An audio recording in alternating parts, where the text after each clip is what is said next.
Hey there troops, it's me TheTacticalBrit, and a brand new game mode, Grind, has released for Battlefield 5, and today I'm going to give you a quick dive on what Grind is all about, as well as some good playstyles to utilise when in this mode. Of course, Grind is very much a linear Operation Metro / Locker style mode, so things do get quite tricky in this department, but I'll do my best to show you the best ways to navigate this situation.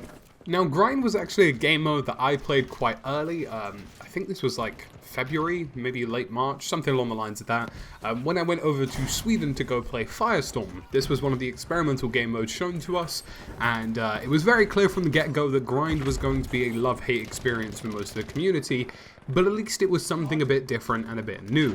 It's a linear experience that effectively tries to capture what Metro and Locker provided us, but doing it in the maps that already exist, and you'll notice that lots of them feature on things like Twisted Steel and Narvik and Rotterdam, specifically really focusing on infantry-based maps, but definitely the cases of Twisted Steel, Narvik, definitely cases where there are bridges or linear experiences that are to be had.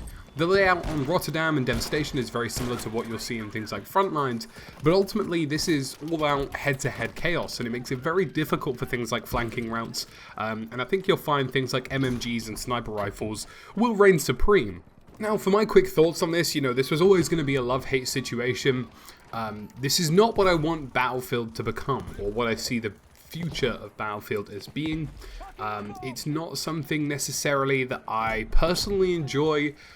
Overall, it's something I enjoy to an extent, but I do appreciate the fact that this is something that lots of people will enjoy, and is in fact quite fun.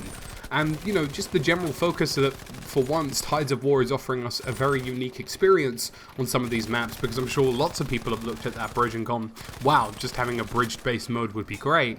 That's definitely ticking the boxes for me, and of course this is going to put people into vehicles and larger maps astray for a while, but the hope is that there will also be accommodations for them further down the lines with things potentially like armored superiority or even aerial superiority. So ultimately, it's not really my favourite mode in the world, but it's something that I like, I suppose. It's not something I supremely dislike, and I do hope this is the beginning of some variety in Tides of War in terms of modes that we get to see and in terms of what kind of gameplay styles we can anticipate from these modes. And I really do appreciate that, there is a good selection of maps here. Both Narvik, Rotterdam, Twisted Steel and Devastation have all accommodated this mode. There's also some out of bounds changes to force people down to these really tight lanes. So it's very well designed, and it does what it says it will do on the tin effectively, and that is grind. My only major gripe with the mode is that grind maps, like things like Metro and like Locker, were always intended for things like assignments, and were always intended to grind XP at a very high rate, ironically, using the word grind. But, that just isn't the case here, and we don't really have the progression to really accommodate a map like this that is purely focused on getting lots of resupply or purely focused on getting lots of heals, because that just isn't sadly the case at the moment in this situation. And until Battlefield upgrades its progression tree and progression game on the whole, this kind of grind mode feels a little bit, out of touch. But like I say, there will be some people that will really enjoy this, and I for one just sort of like it.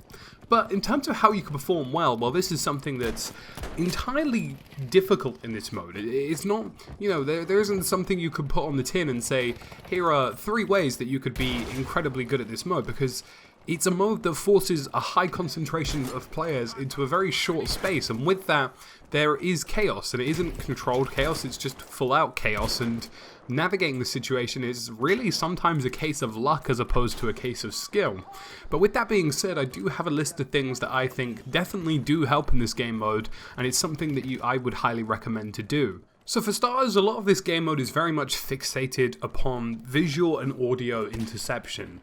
There are lots of players in a high concentrated area, and what that means is that at any given moment, anything you do in terms of a gunshot or in terms of running from position to position can be very easily heard and tracked, but also at the same time be very easily forgotten in the midst of all the chaos, and this is really where you have to use this to your advantage.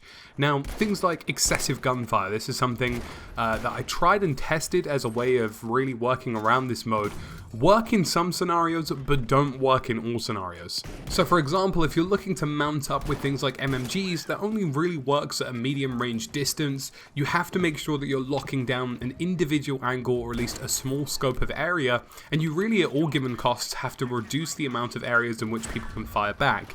You don't really want a sniper rifle coming at you from the midst of nowhere, and you don't really want, you know, somebody sneaking up behind you very easily.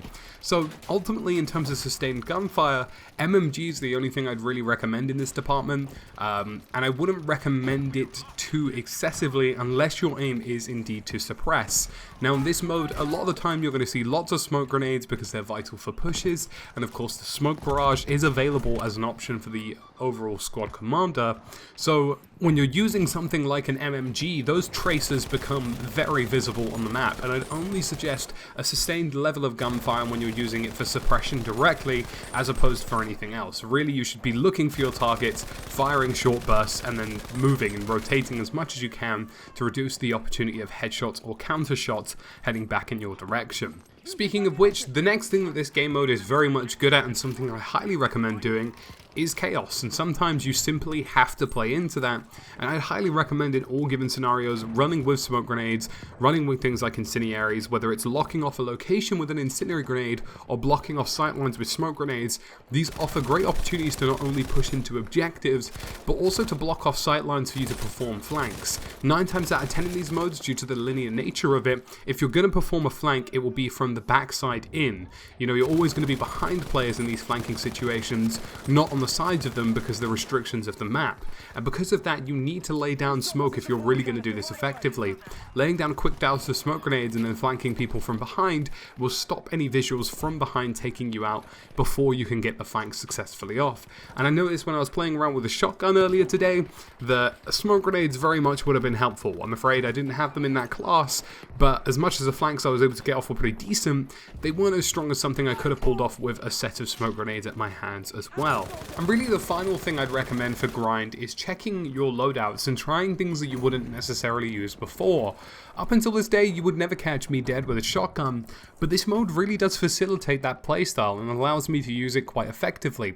And I'll be honest with you, the cheesier and sweatier the weapons, the more likely you will do well. Situations like MMGs, long-range sniper rifles, or powerhouses at close range like shotguns or fast rate of fire SMGs are really your go-tos in this situation, and quite frankly, anything with large magazine clips tends to perform well in these given situations. So troops, that's it from me today, the Tactical Brit. Let me know what you think of grind in the comment section below, and what success stories have you had with this game mode, or is it something that you're quietly wishing goes away somewhat soon? As always, thank you for watching, and I'll catch you again in the next video.